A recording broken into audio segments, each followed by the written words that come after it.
everybody of the YouTubes, LazeeLlama here. Here we are in some Smite with another grand tutorial. This time we're going to be doing Neith. Let me quick level up all our abilities here. Alright, so she's a pretty base god. She's pretty badass, I'm not going to lie. I believe she's the goddess of... I honestly forget. I totally didn't check before the video. She's goddess of some weaving. I totally feel bad that I didn't get that. But her passive, basically every time she either uses her 3 or she kills an enemy god, a weave goes on the ground.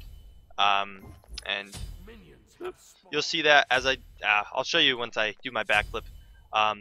Basically her 1 spirit arrow, it's an arrow she shoots out that does damage and stuns an enemy. It actually immobilizes them completely. Her 2 is an unravel attack that basically gives her some attack speed, life steal, and damage to the surrounding area. So her 1 looks like that, sorry. Her 2 is a ground target. Her 3 is a backflip. It's actually called backflip. It shoots her back in the air and again places the broken weave on the ground, as you'll see right there. Oop, oop, oop. Sorry, my game just tabbed me out there. Did that affect the video? I don't think that affected the video. I'm sorry about that. So it puts that broken reed. Same thing what happens when you kill an enemy god. If you shoot it, your 1 at it, point your 1 at it, it creates a big circle. And if you actually shoot it, it's a big explosion instead of just a small one. And your ult is a lock-on. If the enemy god is on your mini-map, you can aim at them. Oh. And it locks on and it'll shoot through walls. If we can get the Ra to come back. There we go. You see how the charge up? Once it fully charges, it'll do max damage. That'll actually do quite a bit of damage to the bot. I'm going to quickly show you the build before this Ra bot completely destroys our base here. This is how I personally like to start out in a joust. You'll start out with that, and you'll be able to buy level 1. And I like to go with a pot. As soon as you can, finish Devourer's gloves. You definitely want your boots. At this point, you can kind of either choose one of these. I don't like both of them. I personally like Executioner. This Ra bot is completely wiping us. I did this in 2 segments last time to try to avoid this. So there's that. At this point in the game, you're going to want to sell that to buy a crit. I would finish up with another crit, and then last but not least is Titan's Bane. It's a very generic build, and you just kind of start like that. We're probably not going to get to that full. Let's kill this bot real quick. He's aggravating me. You can see late game, you do quite a bit of damage as a Ra, and he's full build and everything too. But we are going to wrap this up and go do our full real match, so I can kind of show you guys how it works in a match. I'll see you guys there. Alrighty guys, we are back. We're in our real match against the Ra bot. I actually threw a skin on this time, and let's get going. Should be good on mana. We're not going to actually go for the mana buff early on with her. She's a bit hard trying to clear the lane or the camp, and I'd rather just worry about getting the lane as soon as possible and worrying about taking out this bot. So yeah, she actually has a gun on this skin, which is pretty cool, and I believe she's the Weaver of Fate. I did check it out. I knew she was Egyptian, but you know, here we're not to learn about all this cool stuff. We're just here to learn about, you know, how to play the god and the builds. I didn't explain actives either. Normally I'd suggest beads or sprint on her. Beads works great in all the gods. What is... I wasn't going to take advantage of this, but he's being very aggressive here. So we're going to target some of those minions on us, which isn't great. Dodge his abilities, and we're going to try to hit all minion waves with our 1. Does quite a bit of damage, as you can see there. We want to try to reach level 4 to get our lifesteal ability up as soon as possible. We should actually be able to get a kill on him if he doesn't back yet. He may just go hide with minions and come back. If we bait him out hard enough, we can definitely kill him. Because you can use your backflip to be very aggressive, and it's awesome. Because you can backflip towards him. He's going to do that. No, we didn't even need to. Alright, there's our level up. So we're going to take a little bit of damage here.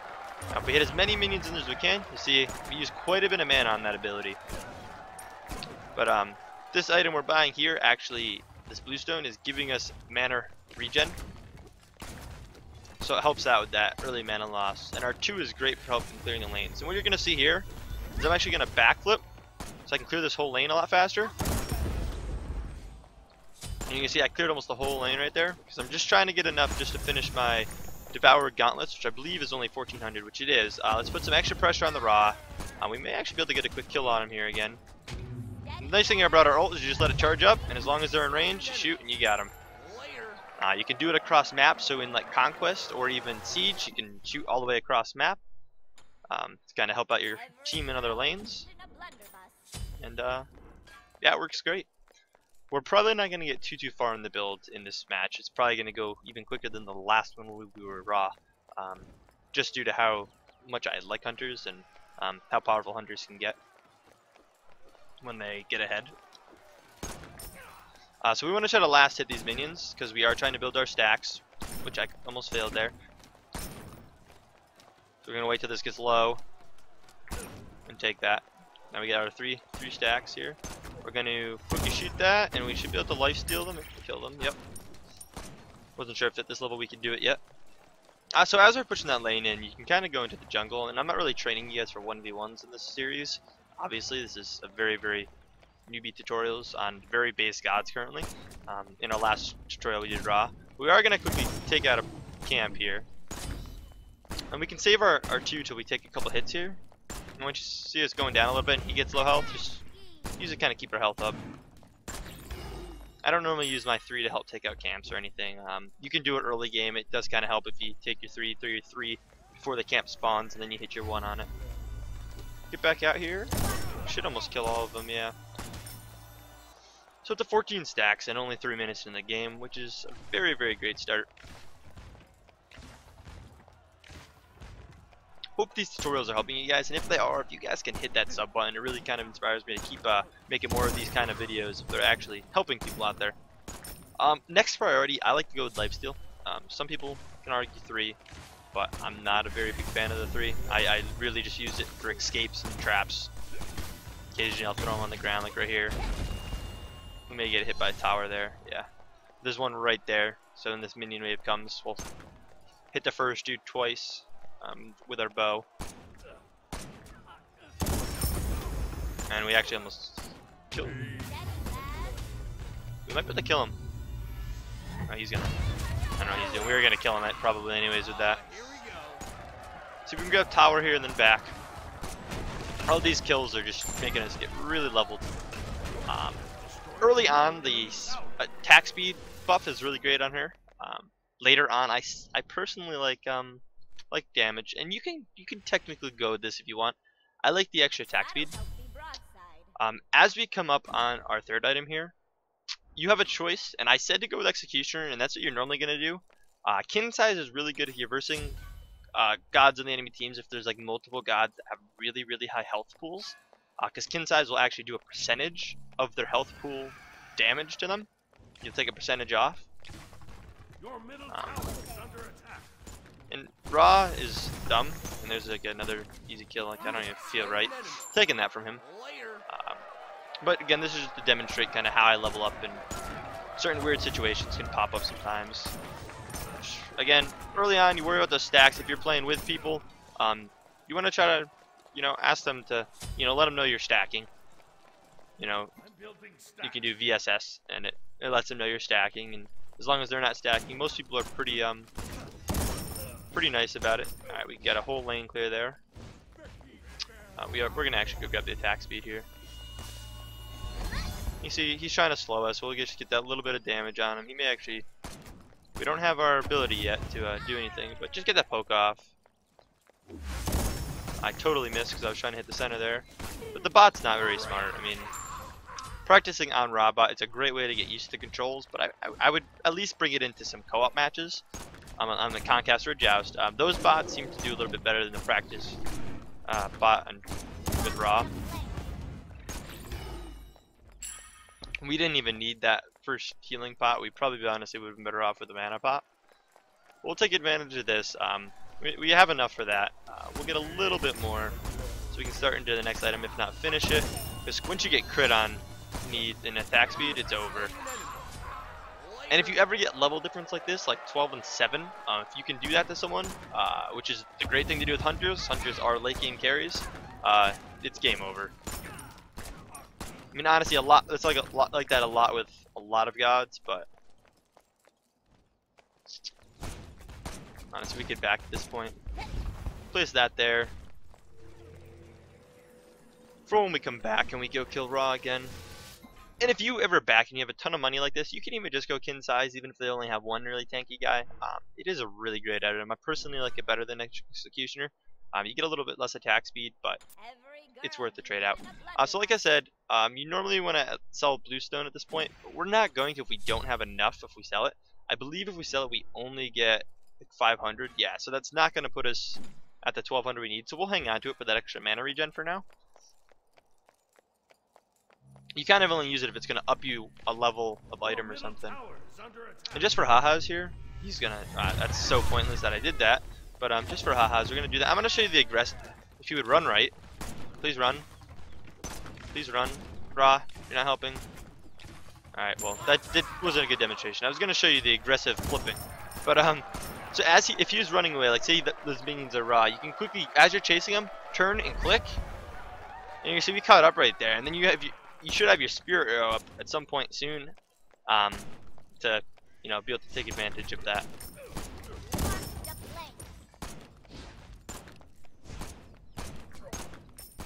We can see our attack speed's a lot faster up that Executioner, and you're gonna see that we're gonna start seeing some crits. We don't have too much crit, so you're gonna see them. They're gonna happen more, and they're gonna be higher numbers. Yeah, 420 right there. I mean, we're getting high hits. We can definitely go in for a Phoenix kill at this point. This match is honestly already longer than I thought it was. I've been kind of explaining more than I thought I would.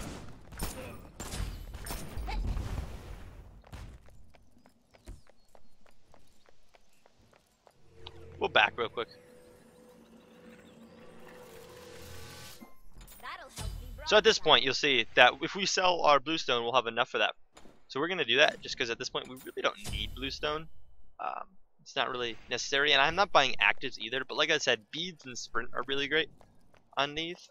It does also depend on the team you're against, but almost all the time, beads is a good item. Before we push up, since we got that minion wave going up and we have a minion wave holding them back, come over here real quick and we'll take this out. Like I said, late game, I do like damage a little bit better, but the attack speed definitely helps out still at this point, until you're like level 20-ish. I mean, real late games when I like to go with damage. It's all personal preference and buffs though. But crits are going to happen much more now. We should be able to hit that. We will be able to burn them. Those crits. And the lifesteal, it's okay if we take a little bit of damage, because you'll see all this life we're getting back without even using our 2.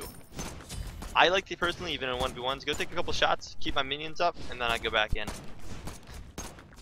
And just get out before it targets you again, because it will start hurting the more it hits you. It's very low. We're going to take it out real quick here, but we'll be fine. We're going to get almost all our health back after this wave right here. Ooh, that could have hurt.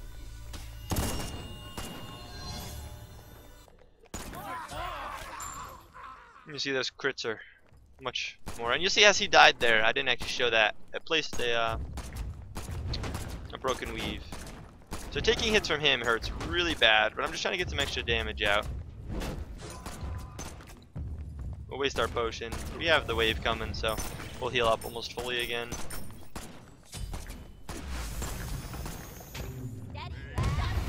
I didn't let that charge fully up there, you'll see. But I'm just going in for the quick kill, and I'm going to get out. And instead of finishing, we're going to go buy one more time, and then we'll go back in for the game ender. Although we don't have enough for what we want. I am going to actually switch over to Titan's Bane. Normally you don't want to do that, you want to finish that DMR, but because we're going to kill the Titan, Titan's Bane is a pen item meant to kill towers, phoenixes, and the Titan, due to the name Titan's Bane. We'll pick up damage buff on this left side on our way up, and we'll go end this. And that's how you play Neith. I mean, it's pretty safe, keep your distance. This build isn't the only build, there's so many builds you can do. You kind of have to find what works for you, but this is a great starting build for those new players. That I believe is a newer thing. Hey, you can see those through the walls. I believe that's new. I don't remember those anytime recently. I haven't played Neith in a very long time. She's a great god, she's very good even in like ranked conquests and stuff. People use her, but you'll see how quickly we are hitting on him, and I don't know if it's targeting us. No, it's not. You're gonna see we're gonna hit pretty high, and now we got Titan's Bane. And I'm actually going to finish just tanking it here, as long as Ra doesn't hit it. Yeah. And there we go. That is Neith for you guys. I hope that tutorial helped you guys at least get you on the right track. If you guys have any questions, please leave them in the comments below. I would be happy to answer, even pull you into a game or something, teach you a thing or two. And if there's any guides you'd like to see in the near future, let me know also in the comments. I'm going to be doing them randomly. I wanted to do these 2 base guides because these are the 2 guides I learned first when I first started playing Smite. And it helped me out when someone told me that they were great guides to learn. They're both very easy to play. And when you learn how to play them, they are super, super strong. So thank you guys for watching. If you enjoyed, please hit the like button. Also subscribe if you haven't already. It does help out a lot and shows me that you guys want to have more of this content. And I'll talk to you guys later. Peace!